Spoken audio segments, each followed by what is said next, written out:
आज के कार्यक्रम को शुरू करते हैं। लास्ट लेक्चर में हम लोगों ने करीब सैटरडे को थोड़ा सा आइस के बारे में डिस्कशन किया था। थोड़ा सा कि हम लोगों ने काफी कुछ कर लिया था, ऑलमोस्ट 90% हमने आइस के बारे में पढ़ लिया था। आज हम उन्हीं बातों को थोड़ा कंटिन्यू करेंगे। और पहले तो आप हमें ये बताइएगा कि होमवर्क क्या किया आपने, जो हमने दिया था। होमवर्क किया कि नहीं किया? And I know very well कि आप लोगों ने नहीं किया, है ना। सारे बच्चे यहाँ पर मौजूद हैं। अगर हम आपसे पूछेंगे आपने होमवर्क किया तो आप बोलोगे नहीं सर, हम बोल दें किया है सर। किया था तो मुझे क्यों नहीं पता चला कि सर मैंने रात को आपकी वीडियो देखी थी। अच्छा ठीक है, हमारी वीडियो आपने देखी तो चीजें समझ में आई थी? हाँ जी सर। कितना समझ में आया?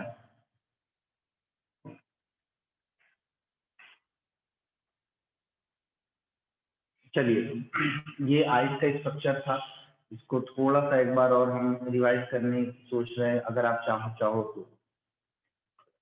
ठीक है, मैंने बताया कि हमारी आइज में जो है 3 कवरिंग होती है। सबसे बाहर की तरफ जो कवरिंग होगी that is the fibrous coat. यहाँ पर आप देखिए हमारे पास एक फाइब्रस कोट होता है। क्वेश्चन बनेगा व्हाइटिश ऑफ आई जो होता है उसको स्क्लेरा कहते हैं। कॉर्निया जो है हमारी ट्रांसपेरेंट लेयर होती है। स्क्लेरा के ऊपर की तरफ इस तरीके से मर्जिंग होती है, हमारी स्क्लेरा इसके ऊपर की मर्जिंग हो रही है। ठीक है, ये थोड़ा सा बाहर निकल के आ रहा है।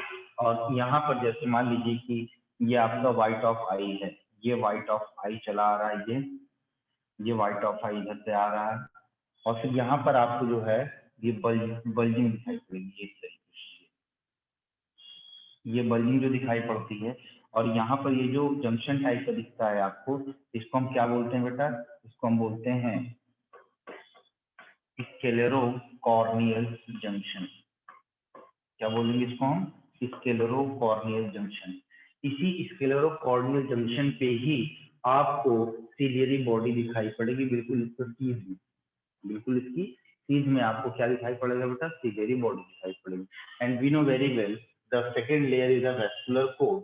यहाँ पर वर्ड लगा है वैस्कुलर, और जब कभी भी वैस्कुलर शब्द का इस्तेमाल किया जाता है तो आप समझ जाइए कि वहां पर जो है ब्लड की सप्लाई के रिलेशन में बात की जा रही है। तो ये जो लेयर है हमारी वैस्कुलर कोड, यहाँ पर ब्लड की सप्लाई बहुत ज्यादा होती है। लेकिन यहाँ पर ये जो कॉर्निया वाली बात थी, कॉर्निया का ये जो पार्ट है कॉर्निया, यहाँ पर मेजर रिफ्लेक्शन होता है। सबसे ज्यादा रिफ्लेक्शन लाइट यहीं पर होता है, बेंडिंग ऑफ लाइट यहीं पर होती है। और दूसरी बात, कॉर्निया को हम इजिली क्या कर सकते हैं बेटा? ट्रांसप्लांट कर सकते हैं। क्यों? क्योंकि कॉर्निया के अंदर कोई भी वेस्कुलरिटी नहीं होती, ब्लड की सप्लाई नहीं होती, जिसकी वजह से होगा क्या कि इसके रिजेक्शन के चांसेस बहुत ही कम, क्या नहीं के बराबर होते हैं। इसके अंदर रिजेक्शन नहीं होता है, ठीक है। और रिजेक्शन ना होने की वजह से इसको हम बहुत इजीली ट्रांसप्लांट कर सकते हैं। और transplantation of the cornea is known as the keratoplasty. Vascular coat में मैंने बताया था कि इसके 3 जो है सेगमेंट्स होते हैं, 3 पार्ट होते हैं। एक आपका क्या होता है बेटा? कोरॉइड होता है। फिर इसका जो है ये फिंगर लाइक प्रोजेक्शन जो आपको दिखाई पड़ता है that is the ciliary body दिखाई पड़ेगा। उसके बाद आपको क्या दिखाई पड़ेगा बेटा? आइरिस दिखाई पड़ेगा। और ये आइरिस कैसा होता है? पिगमेंटेड होता है। कलर ऑफ आई को जो डिसाइड करेगा वो हमारा आइरिस होगा। और साथ ही साथ अमाउंट ऑफ लाइट कितनी जो है एंटर करेगी हमारी आइरिस के अंदर, उस अमाउंट ऑफ लाइट को कौन डिसाइड करेगा बेटा? हमारा आइरिस डिसाइड करेगा। और अपर और लोअर आइरिस के बीच का ये जो गैप हमें दिखाई पड़ता है that is known as the pupil. इसको हम क्या बोलेंगे बेटा? प्यूपिल कहेंगे, ठीक है। उसके बाद फाइनली जो लेयर हमें दिखाई पड़ती है that is the retina. Retina जो होता है हमारा नर्वस स्ट्रक्चर होता है। इसी रेटिना में, रेटिना की जो इनर लेयर है, इसी में आपको क्या दिखाई पड़ेगा? ब्लाइंड स्पॉट भी दिखाई पड़ता है और आपको फोविया सेंट्रलिस भी दिखाई पड़ता है, ठीक है। ये देखिए, ये हमारी आइस का स्ट्रक्चर है। और सबसे बाहर की तरफ आप लेयर देख लीजिएगा, ये क्या था बेटा? स्क्लेरा था। उसके बाद ये वाला लेयर कौन सा था? ये आपका कॉर्निया था। कॉर्निया के बाद जो हम यूविया को देख रहे थे, यानी कि वेस्कुलर कोट को देख रहे थे, वेस्कुलर कोट में हमें क्या दिखाई पड़ा था? पड़ा था आपका कोराइड। कोराइड का ये एक्सटेंशन पार्ट था जो कि इसके जंक्शन पर दिखाई पड़ रहा था, ये वाला। इसको हम क्या बोल रहे थे भाई? सिलेरी बॉडी से आगे की तरफ वेवी स्ट्रक्चर फंगल प्रोजेक्शन दिखाई पड़ रहे थे। इस फंगल प्रोजेक्शन को हम कह रहे थे प्यूपिल, ठीक है। और उसके बाद सिलेरी बॉडी से सस्पेंसरी लिगामेंट के थ्रू या जोनारी लिगामेंट के थ्रू ये जो आपको स्ट्रक्चर दिखाई पड़ रहा है, इस स्ट्रक्चर को हम क्या बोल रहे थे बेटा, लेंस कह रहे थे। और ये लेंस हमारा कैसा था, लेंस हमारा बाइकॉन्वेक्स था, क्रिस्टलाइन था और इलास्टिन टिश्यू का बना हुआ था। इस तरीके से अगर हम पूरी आइज को हम देख रहे थे तो आपको दो चेंबर्स दिखाई पड़ रहे थे। एक जो है आपका एंटीरियर वन दिखाई पड़ रहा था, दूसरा आपका पोस्टीरियर वन दिखाई पड़ रहा था। पोस्टीरियर वाले चेंबर को हम कह रहे थे विट्रियस चेंबर और एंटीरियर वाले चेंबर को हम कह रहे थे बेटा एक्वस चेंबर, ठीक है। एक चीज यहाँ पर देखिए, ये जो आपका आइज है, आइज का सबसे इंटरनल स्ट्रक्चर, इंटरनल लेयर जो दिख रहा है, ये कौन सा लेयर है आपका, ये वाला लेयर का जो एंटीरियर वेवी पार्ट है, that is known as the ora serrata. It is not mentioned in your NCERT but it will be important for your NEET examination, it can be asked. उसके बाद आप देखिए यहाँ पर blind spot दिखाई पड़ रहा है, मैकुला लूटिया दिखाई पड़ रहा है। और मैंने बताया था कि पूरी बॉडी में येलोइश बॉडी सिर्फ दो ही जगह पाई जाती है, एक मैकुला लूटिया होता है और दूसरा कौन सा होता है बेटा, कॉर्पस ल्यूटियम होता है। और कॉर्पस ल्यूटियम बनता कब है, ये तो पता है आपको। कॉर्पस ल्यूटियम बनेगा तब जब फीमेल क्या करेगी, ओव्यूलेट करेगी, ओव्यूलेशन होगा फीमेल के अंदर। ओव्यूलेशन होने के बाद जो ग्रेसिन फॉलिकल का जो रिमेनिंग पार्ट बचेगा उसको हम क्या बोलेंगे, कॉर्पस ल्यूटियम। मतलब बॉडी होता है, ल्यूटिया का मतलब होता है येलोइश कलर का। और ये जो कॉर्पस ल्यूटियम होता है टेम्परेरी एंडोक्राइन स्ट्रक्चर होता है, जो कि बहुत ही अबंडेंट अमाउंट में प्रोजेस्टेरॉन और थोड़ा सा जो है एस्ट्रोजन का सिक्रीशन करता है, जो कि प्रेगनेंसी को एस्टेब्लिश करने का काम करता है। बात समझ में आई? अगर कॉर्पस ल्यूटियम रहता है तो कब रहेगा, कॉर्पस ल्यूटियम तभी रह पाएगा जब प्रेगनेंसी एस्टेब्लिश करेगी। अदरवाइज ये कॉर्पस ल्यूटियम जो है क्या हो जाएगा, डीजनरेट कर जाएगा, किसमें, कॉर्पस अल्बिकान्स में, ठीक है, व्हाइट स्कार्फ के फॉर्म में। तो ये क्वेश्चन आपका बना कि येलोइश बॉडी हमारी जो है ह्यूमन बॉडी में कहाँ पर पाई जाती है, इसको कॉर्पस ल्यूटियम हो गया। दूसरा हमारा क्या हो गया बेटा, मैकुला लूटिया। ये जो शब्द लूटिया लिखा होता है ना, ल्यूटिया, ल्यूटिया वर्ड आया है ल्यूटियम से, ल्यूटियम का मतलब ही होता है येलो, ठीक है। और जो आपने पढ़ा है एलएच हार्मोन, ल्यूटिनाइजिंग हार्मोन, ये ल्यूटिनाइजिंग हार्मोन जो एल आया है, एल इसी वर्ड से आया क्योंकि ये क्या करता है, ये कॉर्पस ल्यूटियम को मेंटेन करने का काम करता है। कॉर्पस ल्यूटियम का सिक्रेटरी नेचर को क्या करेगा, ये मेंटेन करने का काम करता है। इसीलिए इसको हम क्या बोलते हैं, एल बोलते हैं, ल्यूटिनाइजिंग बोलते हैं, ठीक है।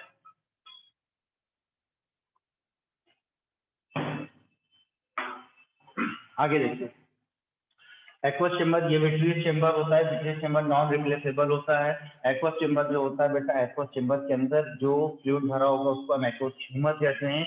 और ये एक्वस ह्यूमर का जो सिंथेसिस होती है वो कौन करता है, हमारा सिलेरी बॉडी करता है। और सिलेरी बॉडी जब ये सिंथेसिस करता है और इसका जब सिक्रीशन होता है तो ऑब्वियस सी बात है, सिक्रीशन होने के साथ साथ इसका सर्कुलेशन भी होता है। तो सर्कुलेशन में क्या करते हैं कि यहाँ पर इसके अपर साइड पर कैनाल ऑफ श्लेम पाई जाती है। कौन सी, कैनाल ऑफ श्लेम पाई जाती है। और इस कैनाल ऑफ श्लेम से ये जो यहाँ पर एक्वस ह्यूमर है इसका सर्कुलेशन होता रहता है by any means, by the ageing process और अदर एनी मीन्स। अगर कैनाल ऑफ श्लेम अगर ब्लॉक हो जाती है तो ये जो एक्वस ह्यूमर है यहाँ पर एक्यूमुलेट कर जाता है। एक्यूमुलेट होने की वजह से जो डिसीज कॉज होती है उस डिसीज को हम क्या बोलते हैं बेटा, बताइए, ग्लाउकोमा कहते हैं, बोलते हैं हिंदी में काला मोतिया, ठीक है। तो ये सब जो पॉइंट हम आपको बताए हैं ये नीट के पॉइंट ऑफ व्यू से बड़े इंपॉर्टेंट है। ये ग्लाउकोमा वाली बात हो गई और ये कैनाल ऑफ श्लेम का ब्लॉकेज हो गया, ये कॉर्निया वाली बात हो गई। ये एक्वस चेंबर कहाँ पर होता है, आगे होता है या पीछे होता है, इस पर सवाल पूछा जाएगा। और सिराटा के बारे में पूछ लिया जाएगा, ये किसका पार्ट है, आइस में किस चीज का पार्ट है, तो आप बोलोगे ये रेटिना का एंटीरियर बेबी पार्ट है, इसको हम बोलते हैं ओरा सिराटा, ठीक है। चलिए ये बात तो हो गई। अब मैं आपको थोड़ी सी और चीजों के बारे में बताऊंगा, जैसे कि ये विजुअल सेल लेयर क्या था, ठीक है। विजुअल सेल लेयर में हमने पढ़ा था कोन सेल्स होती हैं, रॉड सेल्स होती हैं। कोन सेल्स क्या होती हैं, इनकी नंबर जो है 6 to 7 मिलियन होते हैं। इसके अंदर जो पिगमेंट होता है उस पिगमेंट को हम क्या बोलते हैं बेटा, आयोडॉक्सिन कहते हैं। आयोडॉक्सिन का जो प्रोटीन पार्ट होता है उसको हम बोलते हैं ऑक्सिन। और इम्पोर्टेंट पॉइंट ये है कि लाइट का जब स्टिमुलस आता है तो इस आपके कोन सेल्स का जो आयोडॉक्सिन होता है उसके अंदर स्ट्रक्चरल चेंजेस आते हैं, ठीक है। और रेटिना की जब बात हम कर रहे थे तो रेटिना में हमने ये देखा था कि रेटिना में सबसे पहली चीज ये एक्टोडर्मल होता है, न्यूरोनिक कोट होता है, इनर मोस्ट होता है और ये डिस्टिंक्ट होता है। तीन लेयर्स में बेटा सबसे बाहर की तरफ पिगमेंटेड सेल लेयर होता है, फिर उसके बाद विजुअल सेल लेयर पाई जाती है, फिर बाइपोलर न्यूरॉन होते हैं और फिर क्या होगा, गैंग्लियोनिक लेयर पाई जाएगी। हमारी एनसीईआरटी सिर्फ तीन को मेंशन करती है, visual cell layer, bipolar neuron और गैंग्लियन को मेंशन करती है हमारी एनसीईआरटी। हमने कहा था कि इसके सीक्वेंस को आपको याद करना है कि इसका सीक्वेंस है कैसा, ऊपर से नीचे की तरफ क्या है, या आउटर टू इनर क्या है, इनर टू आउटर, इसका जो है सीक्वेंस क्या है, आपको बिल्कुल याद करना पड़ेगा। और इंपॉर्टेंट पॉइंट यहाँ पर ये याद करना होगा कि बाइपोलर न्यूरॉन कहाँ पर पाया जाता है, तो आप याद कर लीजिए, एकदम दिमाग में बैठा लीजिए कि रेटिना में बाइपोलर न्यूरॉन पाया जाएगा। ठीक है, ये चीज हो गई। उसके बाद रॉड सेल्स के अंदर क्या पाया जाता है बेटा, रोडोप्सिन पाया जाता है, और ये रोडोप्सिन जो होता है ये डिम लाइट विजन के लिए इंपॉर्टेंट होता है। फोन सेल्स किसके लिए इंपॉर्टेंट होता है, डे लाइट विजन के लिए इंपॉर्टेंट होता है। रॉड सेल्स किसके लिए इंपॉर्टेंट होगा बेटा, हमारे डिम लाइट के लिए इंपॉर्टेंट होगा। आप देखिए जैसे ही रोडोप्सिन के ऊपर स्टिमुलस पड़ता है, जिसका लाइट का स्टिमुलस पड़ता है, तब ये यहाँ पर एचन्यू लिख लेते हैं, जिसको हम क्या बोलेंगे बेटा, लाइट कहेंगे। तो ये रेटिनल और स्कोटॉक्सिन में ये कन्वर्ट हो जाता है। तो जब इसको टॉक्सिन में कन्वर्ट हो गया, रेटिनल में कन्वर्ट हो गया, retinal is the inter convertible form of the retinol. तो रेटिनल में कौन सा ग्रुप होता है, सीएचओ होगा, और रेटिनॉल में क्या होगा, एल्कोहलिक ग्रुप होगा। अब ये जो रेटिनॉल है एक्चुअल में ये क्या होता है बेटा, हमारा विटामिन ए होता है। ठीक है, क्या होता है, विटामिन ए होता है। और विटामिन ए की कमी से जो डिसीज होती है उसको हम क्या बोलते हैं, निकेलोपिया कहते हैं, या नाइट ब्लाइंडनेस कहते हैं। उसकी वजह क्या है कि जब तक अगर विटामिन ए नहीं होगा तब इसका कन्वर्जन रेटिनल में नहीं होगा, और रेटिनल और स्कोटॉक्सिन मिल करके वापस से स्कोटॉक्सिन या वापस से आपका रोडोप्सिन नहीं बनाएगा। ठीक है, इसीलिए देखिए कि जब लाइट पड़ती है तो ये जो रोडोप्सिन है आपका स्कोटॉक्सिन और प्लस रेटिनल में कन्वर्ट हो गया, और रेटिनल जो होता है विटामिन ए के फॉर्म में इंटर कन्वर्टिबल होता है। और जैसे ही डिम लाइट आती है, जब डिम लाइट आती है तो डिम लाइट के केस में क्या होगा कि ये स्कोटॉक्सिन और रेटिनल आपस में जब मिलते हैं तो ये जो प्रोसेस होता है बहुत ही डिलेड प्रोसेस होता है। ऐसा होता है, डिलेड प्रोसेस होता है। इसीलिए मैंने आपको बताया था कि वेल एलिमिनेटेड लाइट में जब हम खड़े होते हैं और उसके बाद अचानक से किसी कमरे में आते हैं जिस कमरे में अंधेरा है, तो हमें वहां पर कुछ देर के लिए चीजें नहीं दिखाई पड़ती, हमें क्या दिखाई पड़ता है, अंधेरा अंधेरा दिखाई पड़ता है। उसकी वजह से यही है कि ये जो हमारा रेटिनल है और स्कोटॉक्सिन है, इन दोनों का जो फ्यूजन होगा वो थोड़ा सा डिले होता है, इसीलिए थोड़ी देर के बाद हमें चीजें सब दिखाई पड़ना शुरू हो जाती है। अब मान लीजिए कि अंधेरा हो गया, सूरज डूब गया और रात हो गई, और हमारे ब्लड में, हमारे शरीर में विटामिन ए नहीं है, हमारे शरीर में रेटिनॉल नहीं है। जब रेटिनॉल नहीं है तो स्कोटॉक्सिन किसके साथ फ्यूज होकर के रोडोप्सिन बनाएगा, बना ही नहीं पाएगा। तो उस वक्त क्या होगा, रात में चीजें हमें दिखाई नहीं पड़ेंगी। जब चीजें दिखाई नहीं पड़ेंगी तो उसी कंडीशन को हम क्या बोलेंगे, हिंदी में कहेंगे रतौंधी हो गई है।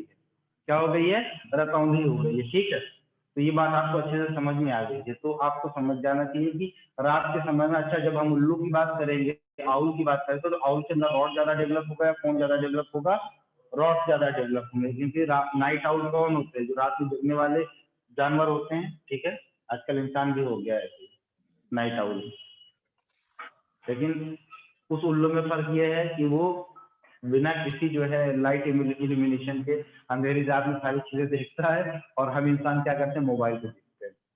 फर्क इतना ही है। ठीक है, तो ये जो हमने दिखाया था, रेटिना का इनर कोड दिखाया था, रेटिना का लेयर दिखाया था, और उसका जो है डिफ्रेंशिएशन दिखाया था। तो सबसे बाहर की जो लेयर थी वो कौन सी थी बेटा, पिगमेंटेड सेल लेयर थी। उसके बाद आपका फोटो रिसेप्टर सेल था, जिसमें आपका रॉड सेल था और फॉर्म सेल था, इस तरीके से अरेंजमेंट में थे। फिर इन दोनों के बीच में यहाँ पर आपको बाइपोलर न्यूरॉन दिखाई पड़ा था, रॉड सेल, फॉर्म सेल और बाइपोलर न्यूरॉन के बीच में आपको क्या दिख रहा था बेटा, हॉरिजॉन्टल सेल। ठीक है, उसके बाद आपको बाइपोलर न्यूरॉन और गैंग्लियोनिक लेयर के बीच में हेमाक्राइन सेल्स दिख रही थी। ठीक, उसके बाद ये गैंग्लियोनिक लेयर जो होती है, गैंग्लियोनिक जो आपके एक्सटेंशन होते हैं, ये ब्लाइंड स्पॉट से बाहर निकलते हैं और ऑप्टिक नर्व के थ्रू ये विजुअल कॉर्टेक्स को पहुंचेंगे, और ऑक्सीपिटल लोब में जाने के बाद जो चीज हम देख रहे होते हैं उस चीज को डिकोड किया जाएगा, और फिर समझा जाएगा कि हाँ सामने वाला ये जो परसेप्शन दे रहा है उसका मतलब क्या होगा। जैसे अभी आप यहाँ पर चीजों को देख रहे हैं और तुरंत फ्रैक्शन ऑफ सेकंड में आप उसको समझ रहे हैं कि हाँ यहाँ पर जो सर जो पढ़ा रहे हैं, जो बता रहे हैं, इसमें क्या हमें समझना है और क्या समझ में आ रहा है। अभी थोड़ा सा अपनी नजर इधर उधर करिए और खाली कान लगा के सुनिए, तो पता ये चलेगा कि हमें चीजें समझ में तो आई, लेकिन कुछ समझ में आई, कुछ छूट गई। इसीलिए थोड़ा सा विजुअल इफेक्ट भी होना बहुत जरूरी है। इसीलिए जब आप पढ़ाई करते हैं तो पढ़ाई करने के दौरान आपकी आंखें भी खुली रहती हैं, आपको कान भी खुला रहता है और आपके हाथ में कलम भी रहती है। तो आप पढ़ते हुए जब चीजों को लिखते हो तो आपको सारी चीजें याद हो जाती हैं कि आप देख रहे होते हो। इसीलिए मेरा अपना पर्सनल जो है आपसे सलाह ये है कि जब भी आप पढ़िए तो आपके हाथ में कलम और कागज जरूर होना चाहिए, क्योंकि साइंस आप पढ़ रहे हो, कोई नॉवल नहीं पढ़ रहे हो। ठीक, चलिए कुछ पॉइंट हम आपको और बता देते हैं बेटा। मसल्स ऑफ आई, आज हम लोग पढ़ेंगे muscles of eye. Muscles of eye, चलिए मसल्स ऑफ आई।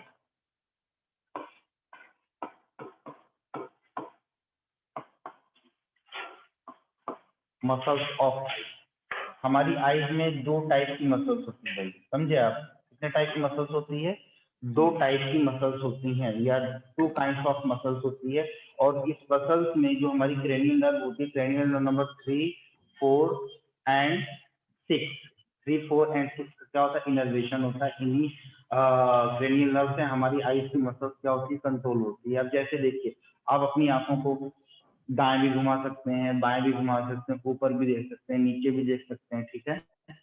आप चुपचाप यहाँ पर खड़े हो और चुपचाप ऐसे नजर घुमा के देख लिया, भाई हमारे बगल से कोई आ तो नहीं रहा है, भाई हम वर्ड तो हो नहीं सकते कि अपनी आईज को जो 360 डिग्री पर रोटेट कर दें। लेकिन ये चीज है कि आपकी आईज, दोनों आईज के बीच में कोऑर्डिनेशन बड़ा स्ट्रांग है। आपकी आईज जब एक तरफ घूमेंगी तो दूसरी वाली भी उसी तरफ घूमेगी। आप ऐसा नहीं कर सकते कि एक आंख को आप दाएं तरफ घुमा ले, एक आंख को आप बाएं तरफ घुमा ले। In general naturally human beings में ऐसा नहीं होता है।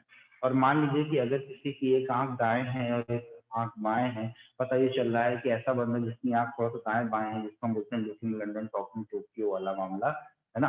हम देख रहे हैं हरित को बात कर रहे हैं ममता से, तो ममता भी कंफ्यूज है और हरित भी कंफ्यूज है, आखिर ये देख किसको रहे हैं, बात किससे कर रहे हैं। अक्सर ऐसे ऐसे जो है दिख जाता है मामला, तो उसको हम बोलते हैं स्क्विंटाइल। क्या कहते हैं? स्क्विंटाइल, ठीक है, या उसको हम बोलते हैं स्ट्रॉबिकनल। तो मसल्स ऑफ आई में दो टाइप की मसल्स होती हैं, या दो टाइप की मसल्स कौन कौन सी होती हैं बेटा? ये एक तरीके से एक मसल्स होती है आपकी रेक्टस मसल्स, एक रेक्टस मसल्स होती है, और दूसरी हमारी ऑब्लिक मसल्स होती है। एक रेक्टस मसल्स होती है और दूसरी कौन सी मसल्स होगी बेटा? ऑब्लिक मसल्स होगी। अब ये जो हमारा रेक्टस मसल्स है, रेक्टस मसल्स है, ये बटा होता है 4 में। कितने में? 4 टाइप में ये बटा होता है रेक्टस मसल। सुपीरियर होगा, ऑब्लिक होगा, सुपीरियर होगा, ऑब्लिक होगा, मीडियन होगा, और कौन सा होगा बेटा? लैटरल या एक्सटर्नल होगा, ठीक है। तो सुपीरियर रेक्टस हम इसको बोलेंगे टोटली, क्या बोलेंगे? Superior rectus. और हम बोलेंगे इसको इंफीरियर रेक्टस, और एक को नाम देंगे हम median rectus. Superior rectus, inferior rectus, median rectus. Median को ही हम क्या बोलते हैं बेटा? इंटरनल कहते हैं। मीडियन को हम क्या बोलते हैं? इंटरनल कहते हैं, ठीक है, इंटरनल कहते हैं। और लास्ट वाला जो आता है उसको हम बोलते हैं बेटा लैटरल या एक्सटर्नल कहेंगे। एक्सटर्नल, या इसी को हम बोलेंगे बेटा लैटरल, ठीक है, लेटरल। और जब ऑब्लिक मसल्स की बात करेंगे तो हमारा जो ऑब्लिक मसल्स है वो दो टाइप का होता है, सुपीरियर होगा और सुपीरियर एंड इंफीरियर, इंफीरियर। ठीक है। ये आपका होगा बेटा सुपीरियर और इंफीरियर, सुपीरियर और इंफीरियर। याद हो जाए तो ठीक है, नहीं याद हो जाए तो कोई बात नहीं, ठीक है। बट आपको जो याद करना है वो ये है कि हमारी मसल्स ऑफ आई में या आई मसल्स में किन किन जो है क्रेनियल नर्व का इनर्वेशन होता है। कौन कौन सी क्रेनियल नर्व का इनर्वेशन होता है बेटा? मैंने क्या बताया, इसमें जो क्रेनियल नर्व का जो इन्वॉल्वमेंट होगा वो होगा हमारा क्रेनियल नर्व नंबर, जल्दी बताइए, बताया था ना, 3 नाम बताए थे, कौन कौन से? 3, 4, 3, 4 एंड 6, ठीक है। हमने बताया था 3, हमने बताया था 4, और हमने बताया था 6। जरा फटाफट नाम बता दीजिए सबका।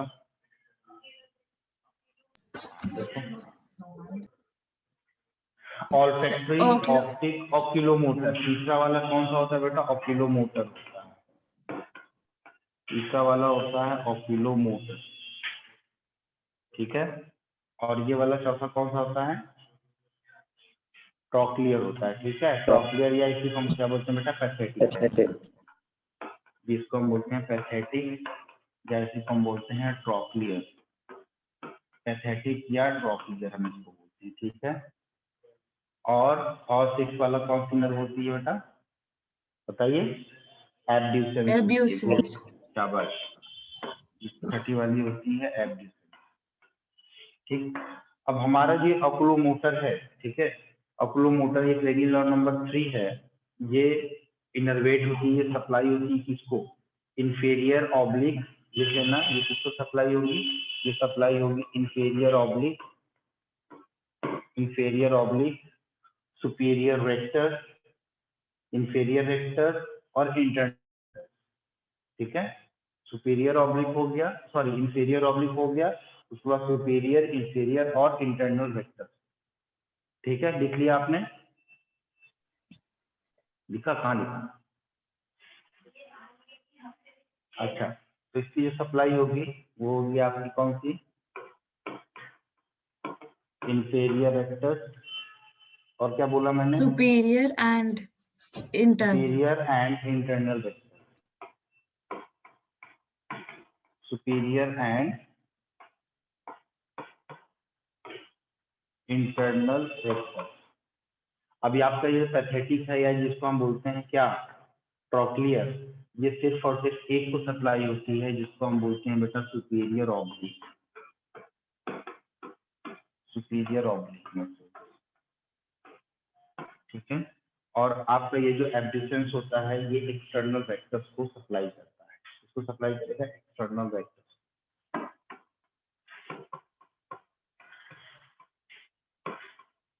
ये जो आप लोग अपने आंखों से कलाकारी करते हो, समझ रहा भाई? जो आंखों से कलाकारी करते हो ये इन्हीं मसल्स और नर्व्स के जरिए होती है। कोई एक भी मसल्स अगर दाएं बाएं हो गई तो आपकी आंखें भी दाएं बाएं हो जाएंगी। आजकल महीना जो चल रहा है आप लोग सभी जानते हैं। ठीक है, पता ही चला अगर आप कहीं गए और आपकी नजर कहीं और है, इशारे कहीं और हैं, तो आप जिस काम के लिए गए वो काम तो नहीं होगा, लेकिन हाँ आप स्टेशन पर जरूर लग करके आएंगे। एम्बुलेंस को बुलाना पड़ेगा 108 पे, है ना?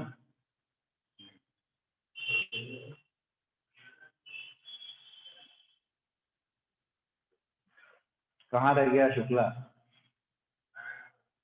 कब आए? करने क्या गया? कपड़े धुलवाने गया?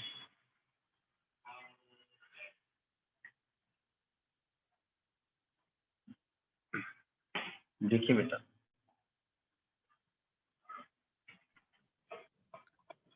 लिख लीजिएगा इसको।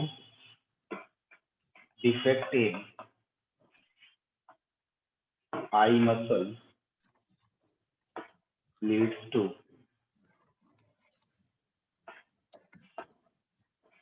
squint or strabismus.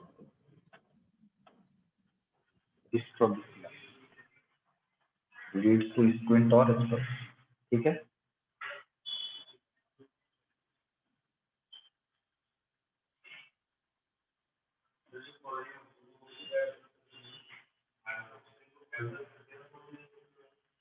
Cornea oxygen mention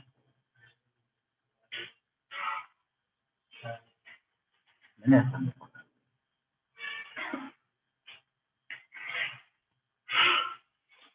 हो गया बच्चे? सबका हो गया? Yes sir. Yes sir. आगे बढ़ूं? Yes sir. यस। ये देखता हूँ मैं कौन कौन आ गया यहाँ पे। सिद्धांत, शेफाली, गौरव, रमा, मोहिनी, नेहा, दीप्ति, मेघा, उज्जवल, अजय। 2-3 बच्चे आज नहीं आए। चलो बेटा, कुछ ग्लैंड्स ऑफ आई के बारे में पढ़ते हैं। हमारी कितनी ग्लैंड्स के बारे में एनसीईआरटी ने मेंशन किया है? लैक्राइमल ग्लैंड के बारे में मेंशन किया है ना? नहीं किया है? यस किया। लैक्राइमल ग्लैंड के बारे में मेंशन किया जो सबसे इंपॉर्टेंट है। ठीक है, नहीं किया है, बट किसी ग्लैंड के बारे में नहीं सुना। तो ये टिश्यूज वाले पार्ट से आए। जब आप टिश्यूज पढ़ रहे थे तो आप वहाँ पर एक्सोक्राइन ग्लैंड के बारे में पढ़ रहे थे, तो एक्सोक्राइन ग्लैंड का ही ये सब टाइप है, क्योंकि जो भी एक्सोक्राइन ग्लैंड होती है उसको अलग अलग जो है सब डिवीजन में बांटा गया है आपका, एपोक्राइन, मेरोक्राइन, होलोक्राइन, है ना। ठीक है, ये सब ग्लैंड जो होती हैं हमारी सब एक्सोक्राइन में आती है, क्योंकि ये म्यूकस का सिक्रीशन करेंगी या तो एंजाइम्स का सिक्रीशन करेंगी। ठीक है, किसी ऐसे सब्सटेंसेस का सिक्रीशन करेंगे जो प्रोटेक्शन प्रोवाइड करवाएगा। ये बात आप समझिए। तो लैक्राइमल ग्लैंड के बारे में आप जानते हैं, जिसको हम कहते हैं अश्रुग्रंथि हिंदी में, यानी कि वो जो सबसे बड़ा वेपन होता है महिलाओं का। कभी कभी लड़कों का भी वेपन काम कर जाता है, आजकल काम करेगा 14 के बाद, ये वेपन काम करेगा, उनकी व्यवस्था बन जाएगी, बेटर ऑप्शन तलाश कर हो सकता है, तो होता भी है। कल एक मीम्स हमने पढ़ा कि अकेले जो पूरा लॉकडाउन गुजार दिया मैंने, तो ये हफ्ता कर सकते हैं। हाँ, पूरा पूरा लॉकडाउन हमको गुजर गया अकेले, तो ये इसको गुजार देंगे, ये सही। मालूम है ये जो क्रिएटिव आइडियाज, ये क्रिएटिव जो चीजें बना करके लोग देते हैं, उसके लिए पैसे मिलते हैं लोगों को। अब इसमें करियर तलाशने मत लगना तुम लोग। एमबीबीएस पे फोकस ना करके सोचो कि हमारा करियर यही पर है, यही तलाशना है। ठीक है, ऐसा कुछ नहीं होगा। आप लोग बनाओ, इस पे चुटकुले बनाओ अपनी बायोलॉजी, है ना। अच्छा, ये चैप्टर तो कल मैं फिनिश कर दूंगा, उसके बाद मैं क्या पढ़ाऊंगा आप लोगों को, क्या पढ़ूंगा बताइए।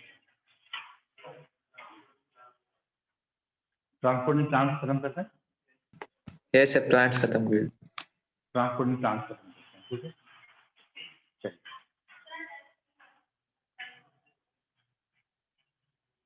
अब मैं तो सोच रहा हूँ कि कल भी ना करवाऊँ, मैं तो सोच रहा हूँ कल भी ना करवाऊँ, डायरेक्ट फ्राइडे को करवा दूँ, क्योंकि फ्राइडे के दिन क्लासेस होती हैं आपकी, उस दिन से प्योर आपकी वो जो टेस्ट होता है। मैं ये सोच रहा हूँ, मेरे दिमाग के ऊपर है। नहीं नहीं, डायरेक्ट टेस्ट होगा सुबह 10 बजे, डायरेक्ट टेस्ट करके मैं सोच रहा हूँ भाई, विचार करूंगा, फिर सब लोगों से बात करूंगा, 10 बजे से 1 बजे तक टेस्ट ले करके, और 8:30 बजे बुला लूंगा, 8:30 से 10 की क्लास ले लूंगा मैं आपकी बायो की। ये हो सकता है, बट ये मेरा अपना ओपिनियन है, मैं बात करूंगा सर लोगों से। तो बेटा लैक्राइमल ग्लैंड की बात करेंगे हम, ग्लैंड ऑफ आइज की बात कर रहे हैं, तो हमारा है लैक्राइमल ग्लैंड। ये वही लैक्राइमल ग्लैंड है जो दुनिया का परमाणु बम भी ना कर सकते वो यूज कर देता है, लैक्राइमल ग्लैंड हमारा। ठीक है, इसको हम टीयर ग्लैंड कहते हैं। इसका जो सिक्रीटरी प्रोडक्ट होता है that is known as the tear, आंसू गैस नहीं, ये टीयर, इसका जो सिक्रीशन होता है उसको हम क्या बोलते हैं बेटा, टीयर कहते हैं।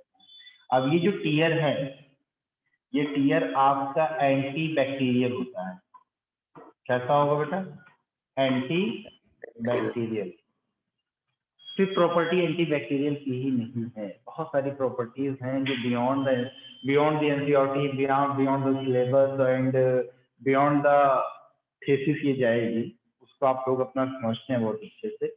ये एंटी बैक्टीरियल क्यों है, क्योंकि एंटी बैक्टीरियल होने की वजह से, क्योंकि इसके अंदर पाया जाता है एक substance that is known as the lysozyme.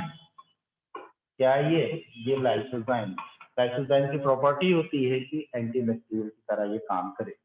ठीक है, और इसके अंदर और क्या पाया जाता है बेटा, सॉल्ट पाया जाता है। इसीलिए आप अपने आंसू को जब टेस्ट करेंगे तो आपका आंसू नमकीन आएगा, खट्टा नहीं आएगा, नमकीन आएगा। ठीक है, कभी टेस्ट किया है, किया देखो, ब्रेड के साथ दिया इसने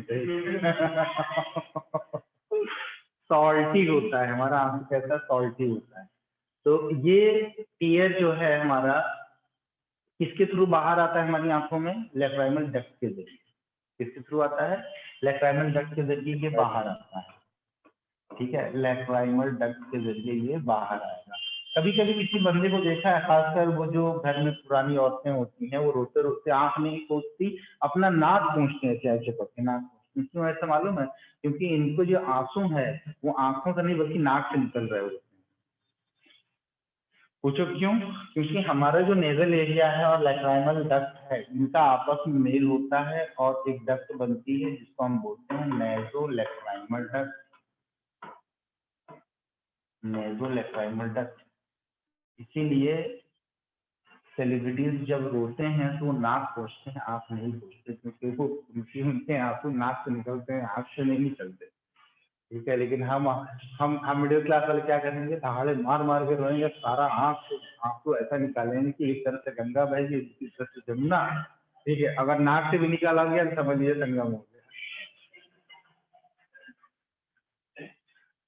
ठीक है ना? तो नेजोलैक्राइमल डक्ट के जरिए जो है ये किसका कनेक्शन होता है? हमारे नेजल एरिया से।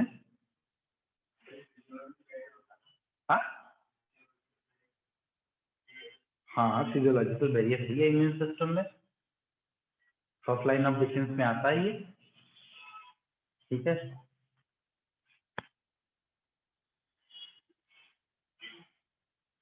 एक आपका होता है ज़ीस ग्लैंड। अच्छा, ज़ीस ग्लैंड वगैरह इंपॉर्टेंट नहीं है, बट इसमें जान लीजिए मॉडिफाइड ऑल ग्लैंड होता है। ठीक है, ये जो आपकी ब्लिंकिंग ऑफ आईलिड्स होती है, ये आईलिड है ना, ये आईलिड है, ब्लिंकिंग ऑफ आई में हमारी मदद करता है। और ये आईलिड्स जो होता है, आईलिड्स के इनर साइड पर मौजूद होता है कौन सी ग्लैंड? ज़ीस ग्लैंड होती है। और एक ग्लैंड और होती है जिसको मिबोमियन ग्लैंड कहते हैं। कौन सी ग्लैंड कहते हैं? मैं लिखवा नहीं रहा हूँ, इसको हम कहते हैं मिबोमियन ग्लैंड। आपकी ये जो आईलैशेस हैं, ये जो आईलैशेस जिससे आप लोग मस्कारा लगाते हो ना अच्छे सुंदर दिखने के लिए, कुछ लड़कियां तो इसके ऊपर आर्टिफिशियल जो आईलैशेस लगा लेती हैं, लंबी लंबी बड़ी बड़ी, वो भूत की तरह दिखाई देने के लिए। तो वो आईलैशेस का जो बेस होता है, बेस के पास जो है ये मिबोमियन ग्लैंड होता है, और ये मिबोमियन ग्लैंड का जो विषय होता है वो आईली होता है। इसीलिए जो आपकी आईलैशेस है चमकदार दिखाई पड़ती है। ठीक है, और ये जब कभी इस मिबोमियन ग्लैंड का सिक्रेशन थोड़ा सा कम होता है या ब्लॉकेज होता है बहुत ज्यादा हाई मेकअप करने की वजह से, या बहुत ज्यादा जो है जब डस्ट का एक्सपोजर हमारी बॉडी पर होता है, हमारे चेहरे पर होता है, उसको क्या होता है, अगर ये मिबोमियन ग्लैंड ब्लॉक होती है तो आपकी आई लेसेस क्या हो जाती है? ड्राई होना शुरू हो जाती है। ठीक, उसके बाद आपका आता है मॉल ग्लैंड। ये जो मॉल ग्लैंड होता है ये भी आपका मॉडिफाइड स्वेट ग्लैंड होता है। ठीक है, तो ये चीज आपकी हो गई। अब हम बात करते हैं आपके लिए जो चैम्बर्स हैं, चैम्बर्स ऑफ द आईज के बारे में बात करते हैं।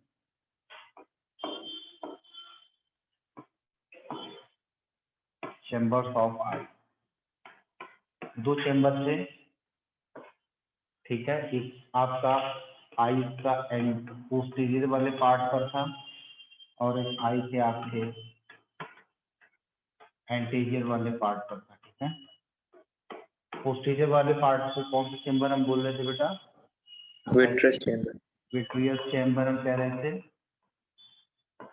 ये विट्रियस चैम्बर था, और एंटीरियर वाला जो था वो आपका एक्वस चैम्बर था। सर आपकी वीडियो ऑफ है।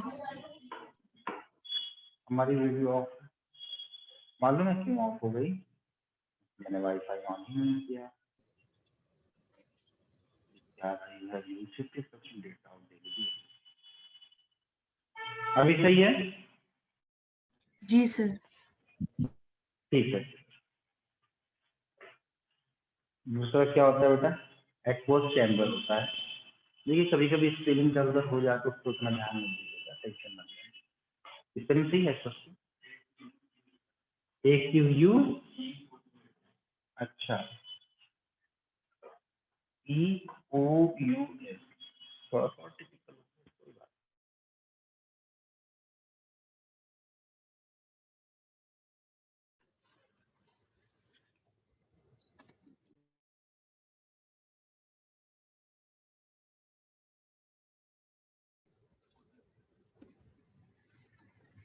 ये वाला पोस्टीरियर था, ये ठीक आगे वाला इंटीरियर था। नहीं समझ में आएगा? आ गया ना? सर आपकी वीडियो फ्रीज इन है। चैम्बर्स के अंदर जो फ्लूइड भरा, कैसे फ्रीज हो गई? चल तो रही है भाई, हम दिखाई नहीं पड़ रहे क्या? सर इससे पहले नहीं पढ़ रहे।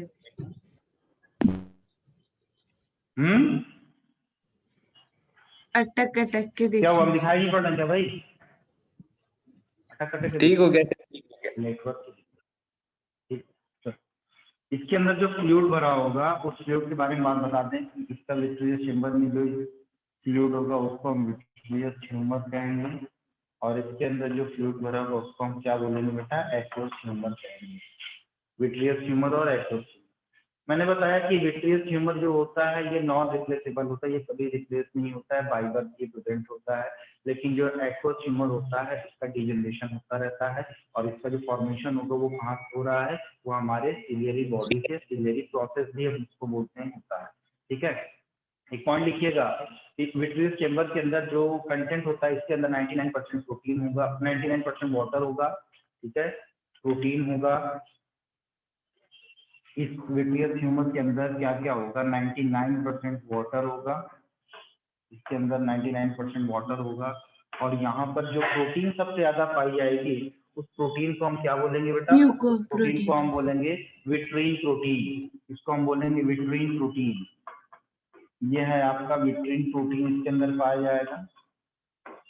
ये सवाल पूछा, आप प्रैक्टिस क्वेश्चन करेंगे तो उसमें भी आपको मिलेगा। विट्रीन नाम की प्रोटीन पाई जाएगी, और एक एसिड पाया जाएगा जिसको हम बोलते हैं हाइलुरोनिक एसिड। कौन सी एसिड? Hyaluronic acid. यहाँ पर पाया जाएगा आपको हाइलुरोनिक एसिड। अब ये हाइलुरोनिक एसिड और कहाँ पर मिलता है जरा बताएंगे हमें? रमा आप बताइए।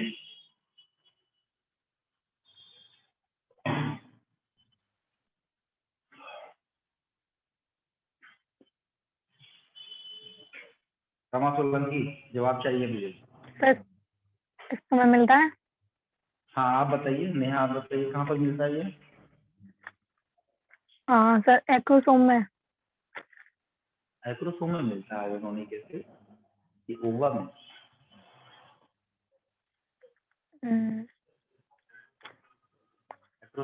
एक्रोसोम में हाइलुरोनिडेज एंजाइम मिलता है। क्या मिलता है? हाइलुरोनिडेज एंजाइम मिलता है, जो कि लाइसोसोमल एंजाइम होता है। और हाइलुरोनिडेज एंजाइम का फंक्शन ये होता है कि वो हाइलुरोनिक एसिड को डिसॉल्व करता है ओवर। बच्चे अक्सर कंफ्यूज हो जाते हैं। ठीक है, हाइलुरोनिडेज एंजाइम कहाँ मिलेगा? एक्रोसोम में। और हाइलुरोनिक एसिड कहाँ मिलेगा? ओवर। ठीक, हाइलुरोनिक एसिड होगा। विट्रियस ह्यूमर को हम क्या बोलते हैं बेटा? प्रिमिटिव म्यूकोइड जेली कहते हैं, या इसको हम बोलते हैं waters jelly.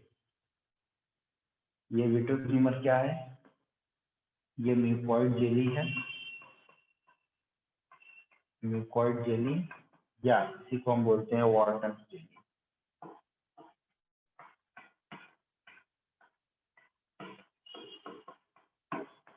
Waters jelly.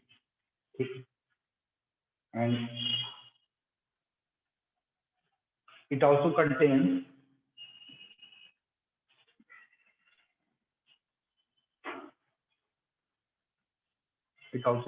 vitamin C, and formed during embryonic life by the retinal cells. Formed during embryonic life by retinal cells. इससे बनता है, ये रेटिनल सेल से बनता है। And it is non replaceable. It is non replaceable, ये non replaceable होता है। ठीक है,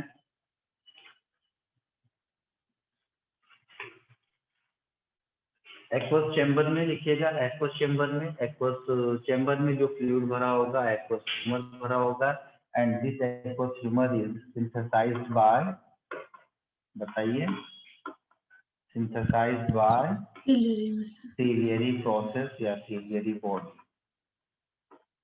सिलियरी बॉडी किससे बनता है बेटा? सिलियरी बॉडी से ये बनता है।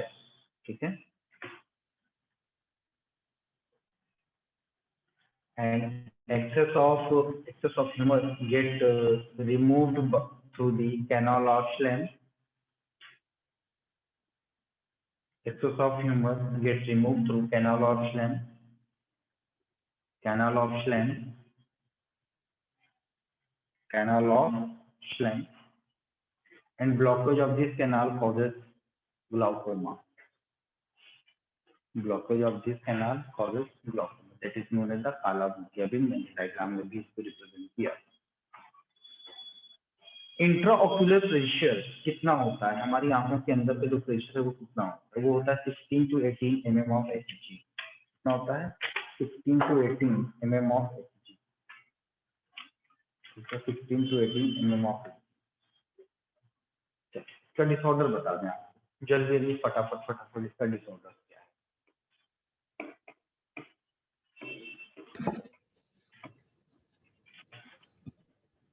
डिसऑर्डर्स में तो जानते हैं कि एक निकट वाला होता है, नजदीक वाला, और एक दूर वाला होता है। निकट वाले में दूर की चीजें नहीं दिखाई पड़ती हैं और दूर वाले में निकट की चीजें नहीं दिखाई पड़ती, मतलब short sightedness and far sightedness. ठीक है, तो पहला है आपका मायोपिया।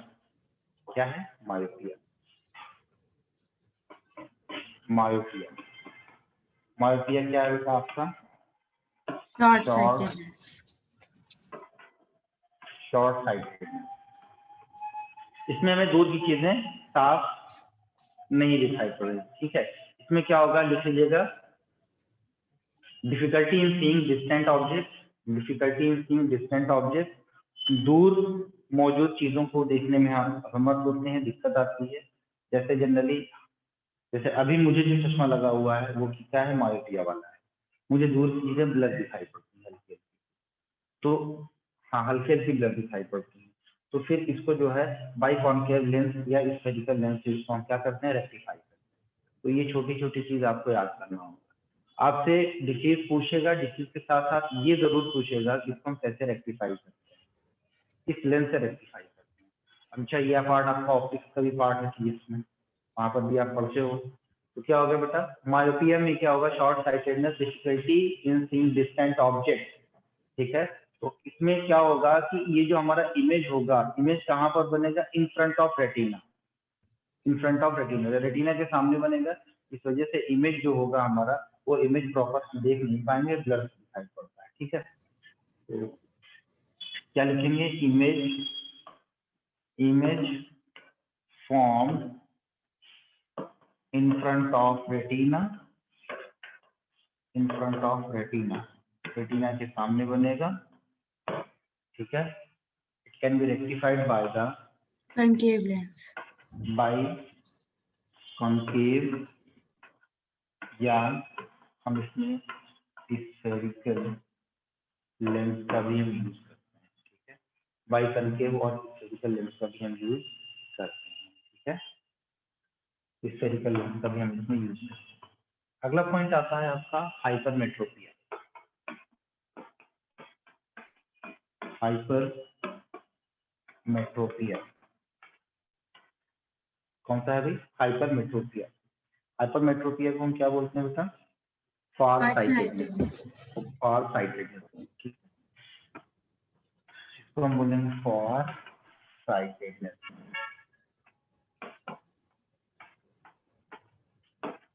इसमें क्या होगा? जस्ट इसका उल्टा हो जाएगा, हमें नजदीक की चीज नहीं दिखाई पड़ेगी।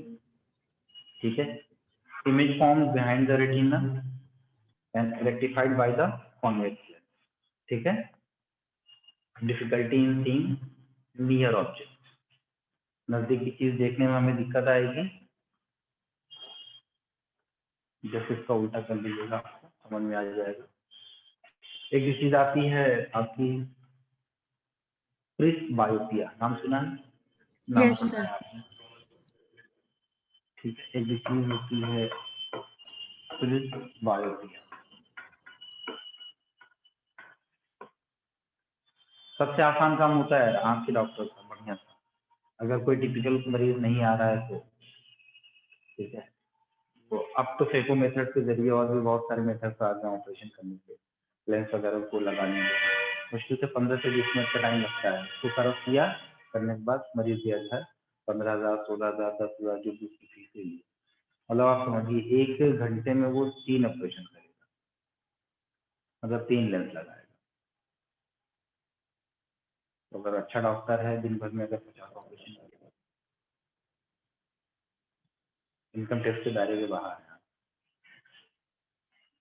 सच में दूसरा कोई पुराना डॉक्टर होता है, अच्छा डॉक्टर है, जिसकी कंसल्टिंग फीस जो है 500-1000 रुपया है, उसके लिए रूल होता है कि भाई उसके डॉक्टर के पास जाना है तो आपको 1 महीना पहले अपॉइंटमेंट लेना पड़ेगा, 10 दिन पहले अपॉइंटमेंट लेना पड़ेगा। और अपॉइंटमेंट लेने के बाद पता ही चलता है कि 50 मरीज को सुबह देखते हैं, 50 मरीज सिर्फ शाम को देखता है, 50 से 51 नहीं देखता है। एक मरीज की फीस 1000 रुपया है, 50,000 सुबह, 50,000 शाम, 1 लाख रुपये उसके पास फीस आ रही है डेली। महीने के कितना हो गया, 4 संडे को निकाल दिया जाए तो 26 लाख रुपये का जो है महीने की इनकम, सिर्फ कंसल्टिंग फीस, इनकम टैक्स के दायरे के बाद। हाँ, वो तो उससे तो उसकी तो हम गिनती नहीं कर रहे हैं, ये तो बस वो है कि आपसे बातें करने की फीस ले रहा है वो। इसीलिए अभी आप जिससे बात करने की कोशिश करना चाह रहे हैं उसको छोड़ दें, 6 महीने इंतजार करिए, आप MBBS में जब आ जाएंगे तो उसके बाद आपको उसको देखने के पैसे मिलेंगे, है ना, उसको देखने के पैसे मिलेंगे आपको। मतलब अभी आपको पैसा खर्चा करना पड़ता है देखने के लिए, नहीं ऐसे बन जाओ कि उसको देखने का आपको पैसे। क्या करेगा डॉक्टर, आपसे बातें करेगा, दवा लिखेगा, आप जाइए, जब दवा लेने आप जाओगे तो दवा लेने जाने के बाद उस दवा में भी डॉक्टर का कमीशन रहेगा, फला हॉस्पिटल में एडमिट करवा देगा, अपने हॉस्पिटल में एडमिट करवा दिया, लो पैसा। मतलब इंसान अपनी लाइफ स्टाइल खराब करके जो 50 साल में कमाता है आखिरी के 10 साल में डॉक्टर को दे देता है, यही तो है। तो आप जो है, जो डॉक्टर आप बनने जा रहे हो, तो आप ऐसे पूंजीपतियों को निचोड़ने का काम करेंगे, समझ लीजिए आप। ऐसे थोड़ी मंगवाना, आपकी सारी मेहनत को 1 मिनट के अंदर उड़ा देते हैं, आप भगवान हैं। ठीक है, किडनी में प्रॉब्लम आ गई, ऐसा है 20 लाख रुपए जमा करो, 5 लाख रुपए, अच्छा चलो 5 लाख रुपए 1 साल में कमाया तो बंदे ने, 1 साल की मेहनत आपकी 1 लाइन में आ गई। बट जहाँ पर क्या है, भगवान ने तो जान बचाना है, आपका काम है, लेना काम नहीं, बचाना काम। जब आप बचा लेते हो तो आप भगवान हो, जो नहीं बच पाता तो आप कहते हो ईश्वर को ही मंजूर, यही होता है ना। दे दो अपने आप को टाइम, कैटेगरी मानना चाहते हो। ये बाइफोकल लेंस से इसको रेक्टिफाई किया जाता है। तो इस बायोपिया में होता क्या है कि हम नजदीक की चीज में भी फोकस नहीं कर पाते, दूर की चीज में भी फोकस नहीं कर पाते, दूर और नजदीक दोनों की चीज में फोकस नहीं कर पाते और पता नहीं कर पाते कि इसका ये ऑब्जेक्ट जो है सामने है कैसे, दिख कैसे रहा है। ठीक है, तो इसको हम रेक्टिफाई करते हैं किस लेंस से बेटा, बाइफोकल लेंस से हम इसको रेक्टिफाई करते हैं। लिखते हुए चलिएगा, मैं लिख नहीं रहा हूँ यहाँ पर, सुनते हुए लिखते रहिए। उसके बाद आपका आता है एस्टिग्मेटिज्म। क्या होता है बेटा, एस्टिग्मेटिज्म का नाम सुना है आपने, बोलिए। होता है आपका एस्टिग्मेटिज्म, यह है आपका एस्टिग्मेटिज्म। एस्टिग्मेटिज्म में होगा ये कि person is not able to see exact dimension of the object, why, due to the change in the curvature of the cornea. Curvature of the cornea, cornea का जो कर्वेचर है वो क्या होता है, डिफेक्ट होता है। तो अब आपसे सवाल अगर पूछेगा कि मायोपिया, हाइपरमेट्रोपिया, प्रिस्बायोपिया, एस्टिग्मेटिज्म, इन चारों में कॉर्निया से रिलेटेड डिसऑर्डर कौन सा है, तो आप क्या बोलोगे, एस्टिग्मेटिज्म। ठीक है, तो आपका जवाब होगा एस्टिग्मेटिज्म। क्यों, क्योंकि यहाँ पर कॉर्निया का कर्वेचर डैमेज रहता है, डिस्टर्ब रहता है, और इसको रेक्टिफाई किससे करते हैं, लेंटिकल लेंस से। तो बेटा आप सारे डिजीज को एक साथ लिखिएगा, एक कॉलम बनाइएगा। कॉलम में क्या होगा, जब जैसे मायोपिया लिखा, अगले कॉलम में हो क्या रहा है, मतलब यहाँ पर दूर की चीज नहीं दिखाई पड़ रही, किस लेंस से इसको हम रेक्टिफाई कर रहे हैं। आपने क्या बताया, इसको बताया कि बाई कॉन्केव लेंस हमने इसको, ठीक है। दूसरा आपने क्या लिखा, हाइपरमेट्रोपिया लिखा, फार साइटेड लेंस लिखा। इसमें क्या होगा, इसमें आपको नजदीक की चीज नहीं दिखाई पड़ेगी, इसको हम किससे रेक्टिफाई कर रहे हैं, इसको रेक्टिफाई कर रहे हैं हम कॉन्वेक्स लेंस से रेक्टिफाई कर रहे हैं। उसके बाद आपका क्या आएगा, प्रिस्बायोपिया। प्रिस्बायोपिया में नियर एंड फार दोनों ऑब्जेक्ट के ऊपर हम फोकस नहीं कर पा रहे हैं, और इसको हम रेक्टिफाई कर रहे हैं कौन से लेंस से, बाइफोकल लेंस से, इसको रेक्टिफाई कर रहे हैं। उसके बाद आपका आता है एस्टिग्मेटिज्म। एस्टिग्मेटिज्म में क्या होता है, कर्वेचर जो होता है कॉर्निया का वो डिस्टर्ब हो जाता है, जिसकी वजह से हम एग्जैक्ट डायमेंशन नहीं बता पाते, ठीक है। अब जैसे मान लीजिए किसी का कॉर्निया जो है डैमेज हो रहा है, ठीक है, और उसको बंदूक दे दिया है कि सामने वाले के ऊपर निशाना लगाओ, तो डायमेंशन समझ ही नहीं आएगा उसको कि हमको निशाना लगाना कहाँ पर है ना। पता चला बोल साइड में निशाना लगाना, पता चला उसके कान के पास है, गोली निकल गई, तो क्या होगा वहां पर, कॉर्निया का कर्वेचर डिस्टर्ब हो जाएगा, ठीक है, and it can be rectified by the cylindrical lens, ठीक है। ग्लाउकोमा का एक और बड़ा ही जरूर इम्पोर्टेंट कारण होता है, आपने देखा होगा कि जो बंदे जो पर्सन डायबिटीज मेलिटस का जो सीवियर कंडीशन होता है उनको, तो वहां पर उनकी आई साइड में भी प्रॉब्लम आती है, क्या आती है, आई साइड में प्रॉब्लम आती है। तो कैनाल ऑफ लेंस को ब्लॉक होने की वजह से काला मोतियाबिंद तो होता है, ग्लाउकोमा होता है, लेकिन डायबिटीज मेलिटस के केस में भी मोतियाबिंद हो सकता है जो कि आपका काला वाला होता है, जिसको हम ग्लाउकोमा कहते हैं, ठीक है। एमबीबीएस में डिटेल पढ़िए। एक आता है आपका कैटरेक्ट, कौन सा होता है, कैटरेक्ट। ये कैटरेक्ट वह की चीज है जिसके लिए हमारे भारत के सबसे प्राचीनतम जो सर्जन थे, जिनको हम सुश्रुता कहते हैं, उनको फादर ऑफ सर्जरी कहा जाता है, father of ancient surgery. Modern surgery तो कोई अमेरिकन साइंटिस्ट है, फादर ऑफ सर्जरी सुश्रुता को कहा जाता है, और उन्होंने सबसे पहले आईज का कैटरेक्ट का ऑपरेशन किया था। तो ये डिसीज आती है आपकी कैटरेक्ट, इसको हम बोलते हैं सफेद मोतियाबिंद, इसको हम बोलते हैं कैटरेक्ट, सफेद मोतियाबिंद।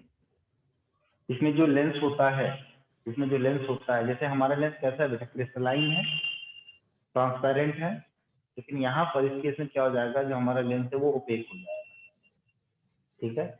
जब ओपेक हो जाएगा तो क्या होगा, इमेज वगैरह हम देख नहीं पाएंगे, ठीक है। तो इसको हम क्या बोलते हैं बेटा, कैटरेक्ट को सफेद मोतियाबिंद कहेंगे।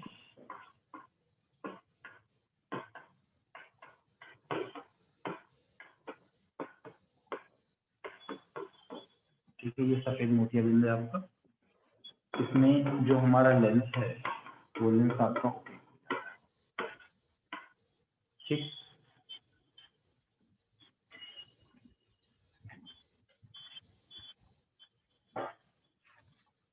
सर्जिकल रिमूवल करते हैं हम यहाँ पर।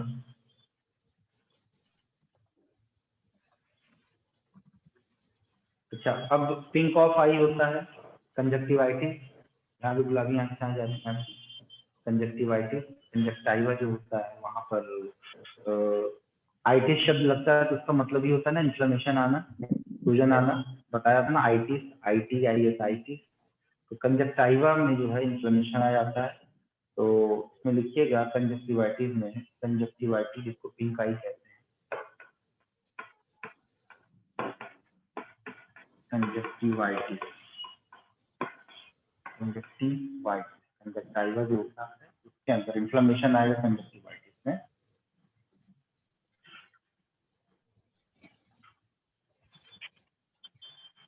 तो बेटा इसमें लिखिएगा, it is due to the pathogenic infection like caused by loa worm, loa, ये क्या है, लोवा का नाम सुना है, लोवा का नाम सुना है, झूठा बात, लोवा का नाम सुना है, बताइए। यस सर, उसमें था एस्केमेंथिस में। एस्केमेंथिस में था, ठीक है। ये अफ्रीकन आईवॉर्म कहते हैं ना इसको। गाना भी बनाए थे इंडियन, हम इंडियन बॉलीवुड वाले बड़े खतरनाक हैं, हर टॉपिक पर गाना बनाते हैं। मिस्टर, वो गाना था ना, मिस्टर लोवा तेरी आंखों पर जादू। एक्चुअल में वो महिला जो थी, जो नायिका जो थी, महिला जो थी, उसको कंजक्टिवाइटिस हुआ था, ठीक है। उसको जो कंजक्टिवाइटिस हुआ था, तो जो नायक है, जो पुरुष था, उसकी आंखें देख करके पागल हो गए, उसकी आंखें तो खूनी हो गई है, तो उसमें गाना गाते हैं मिस्टर लोवा तेरी आंखों। एक्चुअल में वो मारा हुआ था कहाँ का, जूलॉजी का, उसको जूलॉजी को ज्यादा आ रही थी, तो उसने जो है गाना बना लिया, जाके देख लेना यूट्यूब पे, मैं गलत बात नहीं कह रहा हूँ, मिस्टर लोवा। खैर, एक डिसीज आती है लोवा से, ये होता है डेल्टोनिज्म का नाम आपने सुना होगा, रेड ग्रीन कलर ब्लाइंडनेस होता है, sex linked recessive gene disorder होता है, और इसको डिटेक्ट किया जाता है इशियारा टेस्ट से। ठीक है, डैल्टोनिज्म, जिसको हम कलर ब्लाइंडनेस कहते हैं, डैल्टोनिज्म। ठीक है, यह है आपका डैल्टोनिज्म। डैल्टोनिज्म में क्या होता है, red, green, colour blindness. A person is unable to detect the red and green color. इसीलिए जब कभी ट्रांसपोर्ट वाले डिपार्टमेंट में कोई बंदा नौकरी के लिए जाता है तो वहां पर उसका इशियारा टेस्ट किया जाता है। इशियारा टेस्ट में उसको दिखाया जाता है, आपने क्लास 10th में पढ़ा होगा,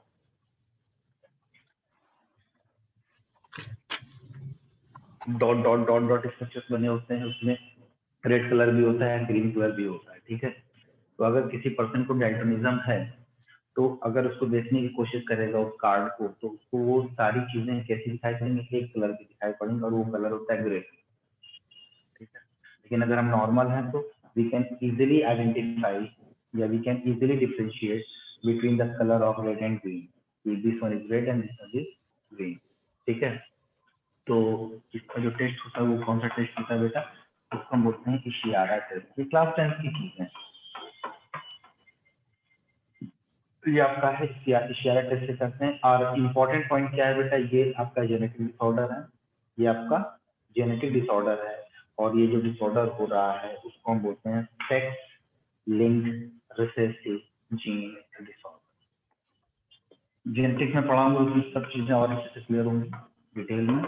sex linked recessive gene disorder, जब कभी भी रिसेसिव जीन डिसऑर्डर की बात करेंगे तो अकेले रिसेसिव एलील आने से कुछ नहीं हो जब तक कि वो पेयर में ना हो, है ना, समझते हो ना। जैसे मैं आपको थोड़ा सा दिखाऊं इशियारा टेस्ट, इशियारा कार्ड क्या होता है, एक बार आप देख लीजिए, आपके दिमाग में बना रहे ताकि आप कभी भूलिए नहीं। ठीक है, देखिए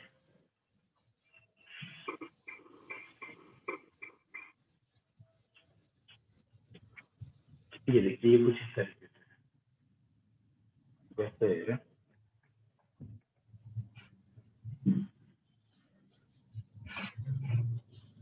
क्या आप इसको पहचान सकते हैं, इसमें क्या लिखा हुआ है?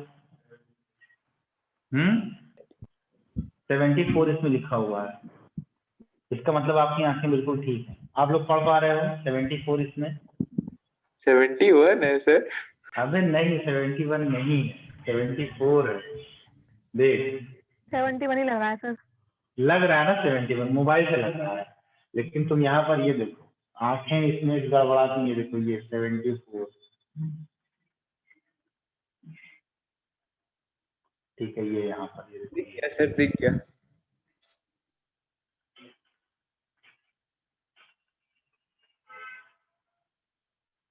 फोर दिख रहा है कि नहीं है?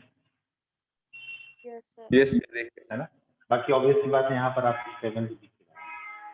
तो ये जो कार्ड टेस्ट है इसको हम इशियारा टेस्ट कहते हैं, और ये कलर ब्लाइंडनेस को डिटेक्ट करने के लिए किया जाता है। ठीक, हमारी यहाँ से इसका मतलब हम लोग कलर ब्लाइंड नहीं है, हम लोग ठीक ठाक हैं। था मेरे साथ एक पिछले साल एक लड़का, उसको उसको रेड कलर दिखाओ, कहता है ये तो पर्पल दिख रहा है, हमको इसको भी नहीं दिख रहा है। हाँ सब ठीक, चलिए डैल्टोनिज्म हो गया। ठीक है, कभी कभी देखा है कुत्ते और बिल्लियों के ऊपर जब आप रात को टॉर्च मारते हैं तो उसकी आंखें चमक जाती हैं। मैं यस सर। एक्स्ट्रा चीज बता रहा हूँ, उसको हम टपेटम कहते हैं। क्या कहते हैं? टपेटम कहते हैं। और ऐसा ही टपेटम जो है डीप सी डाइवर्स जो होते हैं, जो जानवर समुद्र तल के नीचे मतलब गहराई में पाए जाते हैं, वहां पर भी टपेटम ल्यूसिडम नाम का केमिकल पाया जाता है। कौन सा? टपेटम ल्यूसिडम, जो शार्क वगैरह होते हैं उनके अंदर पाया जाता है। उसकी वजह से वो रात को बहुत आसानी से चीजों को देख पाते हैं। क्या कहते हैं उसको? हम टपेटम ल्यूसिडम। नहीं आपको पता है तो आप एक बार आज जाकर के बिल्ली पर टॉर्च मारिएगा। हॉरर मूवीज में अक्सर दिखाई देता है कि वो दो आंखें चमकती हुई दिखाई पड़ती हैं और उसके पीछे ब्लैक पैंथर। तो सर वो पंजा मारेगी वो क्या? वो पंजा मारेगी बेटा, वो तुम्हारा अपना मैटर है कि उसको अगर आप टीज करोगे तो पंजा मारेगी, उसके सर पे हाथ फैलाओ तो आपके ऊपर बैठ जाएगी आराम। जानवरों में मुझे कुत्ता नहीं पसंद, मुझे बिल्लियां पसंद, मुझे जर्मन वाला, जंगली नहीं। ठीक है, एक स्ट्रक्चर होता है pecten. I have told you in the aves part, animal kingdom में एक पार्ट पढ़ा था पेक्टन। पेक्टन जो होता है, it is a nourishing structure in the eyes of aves. It is a nourishing structure in the eyes of aves, ये important है, nourishing structure in the eyes of eel. But in kiwi, that is the national bird of the New Zealand, है ना, New Zealand का national bird है kiwi, वहां पर kiwi के अंदर ये पेक्टन नहीं पाया जाता। ठीक है, तो ये जो टपेटम आपका होता है ना, टपेटम कहाँ पर पाया जाता है बेटा?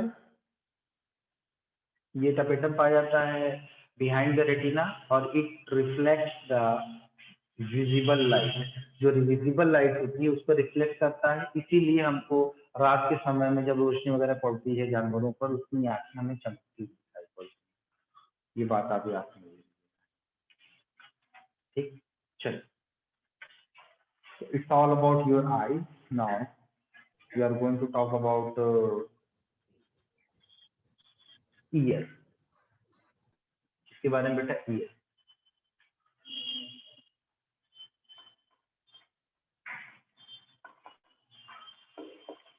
ईयर, ईयर हमारा क्या ऑर्गन है भाई?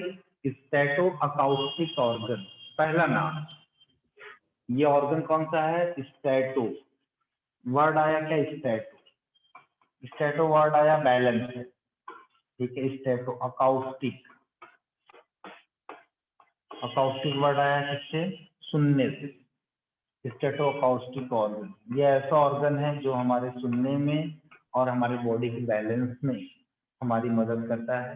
That is called the statoacoustic organ. That is organ of hearing and balancing. ठीक है, that is organ of hearing and balancing. That is the organ of hearing and balance. Organ of hearing and balance. ठीक, हमारा जो year है आप देख लो, ये year है। ईयर के अंदर ये जो कैनाल होती है यहाँ पर, ठीक है, ये कैनाल थोड़ी बेंड होती है, ध्यान दीजिएगा। जैसे ये हमारा कान है, ये हमारा कान है, कान के बाहर ये जो आपका ये जो कैनाल आपको दिखाई पड़ेगी यहाँ पर, ये कैनाल इस तरीके से थोड़ी सी बेंड होती है, या आप इसको ऐसे ना करके इसको ऐसे बताइए, ये थोड़ी सी ऐसे बेंड होती है, सीधा ऊपर जाएगी, ये थोड़ा सा ऐसे बेंड होगी इस तरीके से। इसलिए जब कभी भी आप किसी अच्छे डॉक्टर के पास जाएंगे, कहेंगे सर मेरे कान में तकलीफ है, तो कान में डायरेक्ट रोशनी डाल के नहीं देखेगा, अल्लाह के कान को पकड़ेगा, कान को नीचे नहीं, यहाँ से नहीं पकड़ेगा कान, यहाँ से पकड़ेगा तो वो मस्ती करेगा, सजा है। जैसे मोदी जी पकड़ते हैं किसी का भी कान, यहाँ से पकड़ते हैं, यहाँ से नहीं पकड़ते, यहाँ से पकड़ते हैं। देखा ना मोदी जी को कई बच्चों के कान पकड़ते हुए? मम्मी ने नहीं पकड़ा तुम्हारा कान, यहीं से पकड़ा है ना, यहाँ थोड़ी पकड़ा है, यहाँ से पकड़। हाँ, पापा लोग कान नहीं पकड़ते, पापा लोग कान ऐसे पकड़ते हैं, ऐसे ऐसे पकड़ के हिलाते हैं, है ना। हरामखोर मेरी बात नहीं सुनता है, तो डॉक्टर क्या करेगा, आपके कान को यहाँ से पकड़ेगा और पहले ऐसे उठाएगा। जब उठाएगा, जब इसको ऐसे पकड़ के हम उठा लेंगे तो ये कैनाल सीधी हो जाएगी। कैनाल जब सीधी हो जाएगी तो इसके अंदर बीम डाल करके देखेगा, मतलब बीम क्या, सरिये की बीम नहीं, लाइट बीम, देखिए लाइट बीम डाल करके देखेगा कि आपके कान में है क्या।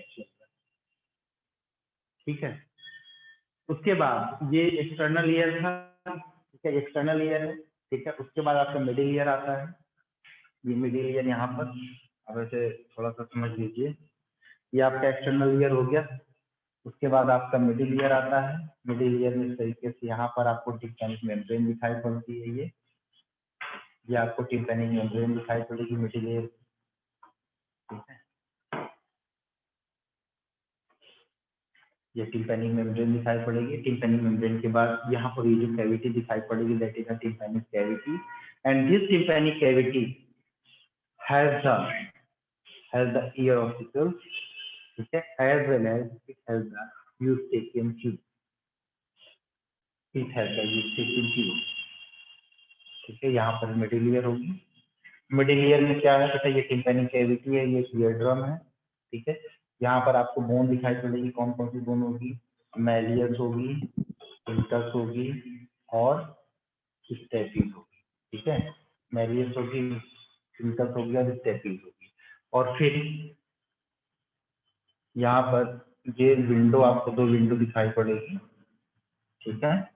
कौन कौन सी विंडो होगी बच्चा, जरा बताइए हमें, कौन कौन सी विंडो होगी? ऊपर वाली विंडो कौन सी होगी? फेनेस्ट्रा ओवैलिस, और नीचे वाली कौन सी होगी? फेनेस्ट्रा रोटेंडम, ठीक है, फेनेस्ट्रा रोटेंडम। तो रोटेंडस का मतलब राउंड विंडो और ओवैलिस का मतलब ओवल विंडो। तो यहाँ पर ये वाली जो होगी ये फेनेस्ट्रा, क्या कह रहे हो, कुछ कह रहे हो? ये है हमारी फेनेस्ट्रा ओवैलिस, जिसको हम ओवल विंडो कहते हैं, जिसको हम ओवल विंडो कहते हैं। और अंदर की तरफ क्या होगा? फेनेस्ट्रा, नीचे की तरफ फेनेस्ट्रा रोटेंडस, फेनेस्ट्रा रोटेंडस, इसको हम बोलते हैं बेटा round window, round window, round window, ठीक है, राउंड विंडो, ठीक। और अगली बार इसमें क्या है कि ये जो राउंड विंडो, ये ओवल विंडो है, ओवल विंडो जा करके कम्युनिकेट करता है हमारे किसमें? इंटरनल ईयर, इंटरनल ईयर में। और इंटरनल ईयर में दो चीजें होती हैं, हमारा वेस्टिब्यूल होता है और हमारा क्या होगा बेटा? कॉक्लिया होगा, वेस्टिब्यूल होगा और कॉक्लिया होगा, ठीक है। तो यहाँ से शुरू होता है आपका वेस्टिब्यूलर एरिया, ठीक है, ये वेस्टिब्यूलर एरिया है, ठीक है। यहाँ से वेस्टिब्यूलर एरिया है। इस तरीके से आप देखोगे, मैं इसके बारे में डिटेल पर और बताऊंगा आपको कि कैसे क्या होता है मामला, ठीक है। ये इस तरीके से ये शेल लाइक स्ट्रक्चर होता है, स्नेल के शेल की तरह। ये आपका दिखाई पड़ रहा है, ये वेस्टिब्यूल है, ये पूरा स्ट्रक्चर आप देखोगे। बट एक चीज यहाँ पर आप समझिए चीज को, ये फेनेस्ट्रा ओवैलिस, सवाल जहां से नीट का बनेगा, आज मैं 3 सवाल बताऊंगा नीट का जो बहुत इंपॉर्टेंट है इन स्ट्रक्चर से। पहला सवाल आपका ये है कि मिडिल ईयर में क्या क्या है? मिडिल ईयर में आपका टिम्पैनम है, ये टिम्पैनिक मेम्ब्रेन है, जिसको हम ईयर ड्रम कहते हैं, कान का पर्दा कहते हैं। ये टिम्पैनिक कैविटी है, पूरा हॉलो स्ट्रक्चर आपको दिखाई पड़ता है। इसके अंदर 3 बोन्स आपको दिखाई पड़ती है, मैलियस, इंकस और स्टेपिस, ठीक है। मैलियस, इंकस और स्टेपिस, ये बोन आपको दिखाई पड़ती हैं। ईयर ऑसिकल्स हैं, इनका शेप अलग अलग है। सबसे टाइनी बोन जो होती है वो स्टेपिस होती है। स्टेपिस आपकी सबसे टाइनी स्मॉलेस्ट बोन होती है। और स्टेपिस इसके साथ जो है कम्युनिकेट करता है इंटरनल ईयर को, वो स्ट्रक्चर आपका कहलाता है ओवल विंडो। क्या कहलाएगा? Oval window.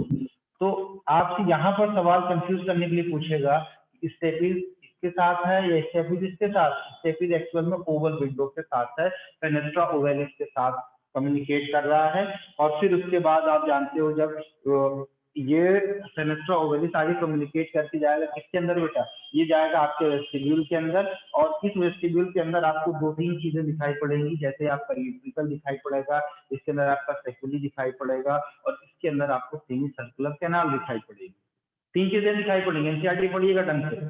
कौन कौन सी चीजें? यूट्रिकल दिखाई, वो आपका वेस्टिब्यूल के अंदर आपको दिखाई पड़ेगा, सेमी सर्कुलर कैनाल दिखाई पड़ेगा, आपको दिखाई पड़ेगा यूट्रिकल, और आपको दिखाई पड़ेगा सेक्युली। ये 3 चीजें आपको दिखाई पड़ेंगी। फिर उसके बाद आपको दिखाई पड़ेगा क्या? इधर कॉक्लिया दिखाई पड़ेगा, जहां से नर्व निकलेगी, कॉक्लियर नर्व, और वेस्टिब्यूल से जो नर्व निकलेगी उसको हम बोलेंगे वेस्टिबुलर नर्व। तो वेस्टिबुलर नर्व और कॉक्लियर नर्व दोनों मिल करके एक कॉमन नर्व बनाएंगी, जिसको हम बोलेंगे क्या? ऑडिटरी। क्या बोलेंगे उसको हम? ऑडिटरी, ठीक है। अब तीसरी बात यहाँ पर आप समझिए, जो तीसरा क्वेश्चन आपको मैं बता रहा हूँ वो ये है कि ये यूस्टेकियन ट्यूब का काम क्या है। ये यूस्टेकियन ट्यूब आपका ये जो है यूस्टेकियन ट्यूब है, ठीक है। ये आपके फेरेंजियल एरिया में जाकर के ओपन होता है। कहाँ पर? फेरेंजियल एरिया में, स्पेशली कौन सा है? नेजोफेरेंजियल एरिया में जाकर के ओपन होता है। इसीलिए कान के अंदर अगर कभी कोई दवा जाती है तो वो मुंह से बाहर निकला, ठीक है, आपको स्वाद महसूस होता है क्योंकि टेस्ट बड हमारे फेरिंग्स के एंटीरियर पार्ट पर भी मौजूद।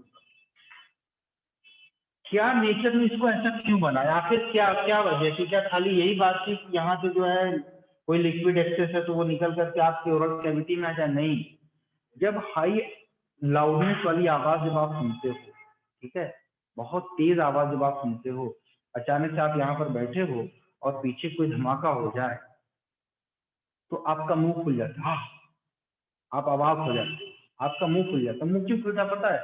आपके कान का पर्दा ना फट पाए, ना फटे, तो आप क्या करते हो कि एक्स्ट्रा अमाउंट वाली जो वॉइस होती है, वॉइस की जो वाइब्रेशंस होती है, वेव्स होती है, उसको आप अपने माउथ से बाहर निकालते हो। नेचुरली होता है, that is the also type of reflex action. आप नहीं चाहते हुए भी आपका मुंह ऐसे खुलेगा, जो एक्स्ट्रा अमाउंट का जो वेव होगा वो बाहर निकल जाएगा और आपका कान जो है नॉर्मल सा इमरजेंसी कंडीशन में। तो यूस्टेकिन ट्यूब का एक यही काम होता है। और एक चीज और मैं बताऊं, यूस्टेकिन ट्यूब और नेजोफेरेंजियल एरिया में एक स्फिंक्टर टाइप का स्ट्रक्चर पाया जाता है जिसको हम बोलते हैं टेंसर पैलेटाई। क्या कहते हैं इसको हम बेटा? टेंसर पैलेटाई। अब ये जो टेंसर पैलेटाई है, जो हमारे न्यूनेट्स होते हैं उनके अंदर थोड़ा सा लेस डेवलप्ड होता है। टेंसर पैलेटाई हमारे न्यूनेट्स के अंदर लेस डेवलप्ड होता है, लेकिन जैसे जैसे वो बड़े होते हैं उनके अंदर ये टेंसर पैलेटाई ज्यादा डेवलप हो जाता है। इसीलिए आप देखिए कि एक जो छोटा बेबी है, छोटा बेबी अगर है और न्यूनेट है, तो उसको डॉक्टर मतलब उसकी मदर को डॉक्टर ये सलाह देता है कि कभी भी बच्चे को लाइन पोजीशन में और ना ही आप खुद लेट सकते ब्रेस्ट फीडिंग कराइए, मिल्क फीडिंग कराइए। उसकी वजह क्या थी? उसकी वजह सिर्फ यही है कि जब बच्चा दूध पिएगा और टेंसर पैलेटाई उसका लेस डेवलप है, तो हो सकता है उसके नेजोफेरेंजियल एरिया में आने के बाद जो मिल्क है वो यहाँ पर आ जाए, और यहाँ पर आने के बाद मिल्क क्या करेगा बेटा? एक्यूमुलेट करेगा, और आप जानते हैं एक्यूमुलेट करेगा तो फंगल इन्फेक्शन होगा, इन्फ्लेमेशन होगा और उसका कान बहना शुरू हो जाएगा। क्योंकि क्यों? ये जो टिम्पैनिक मेम्ब्रेन ये धीरे धीरे डैमेज होना शुरू हो जाती है। तो एक्सपर्ट डॉक्टर क्या बोल रहा है कि बच्चे को अगर मिल्क फीड कराइए तो उसको इस पोजीशन पर ले लीजिए। क्यों?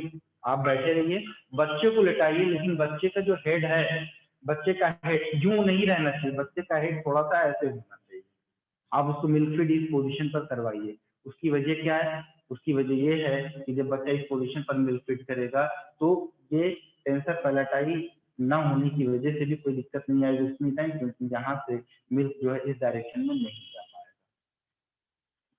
भाई आप लेट करके दूध पीजिए, खाना खाइए, पानी पीजिए, कुछ करिए, कोई दिक्कत आती है? नहीं आती है, ठीक है। लेकिन अगर वही बच्चे को अगर ऐसा काम करवाएंगे तो बच्चे का कान बहना शुरू हो जाएगा, बच्चा बहरा हो सकता है, बच्चे के बॉडी का बैलेंस खराब हो सकता है, तमाम चीजें हो सकती हैं। ये इसका एक मेडिकल कंडीशन है, ठीक है, समझ में आई? तो हमारा जो ईयर है, ईयर के 3 रीजन हमने बताया। कौन कौन से रीजन है बेटा? एक्सटर्नल ईयर है, मिडिल ईयर है और आपका इंटरनल ईयर है। एक्सटर्नल ईयर में आपका क्या क्या आता है? एक्सटर्नल ईयर में आपका आता है पिन्ना और external auditory need, that is the ear canal. ये जो ईयर कैनाल है इसको हम बोलते हैं एक्सटर्नल ऑडिटरी नीड, ठीक है। ये हमारा क्या बेटा? ईयर पिन्ना है।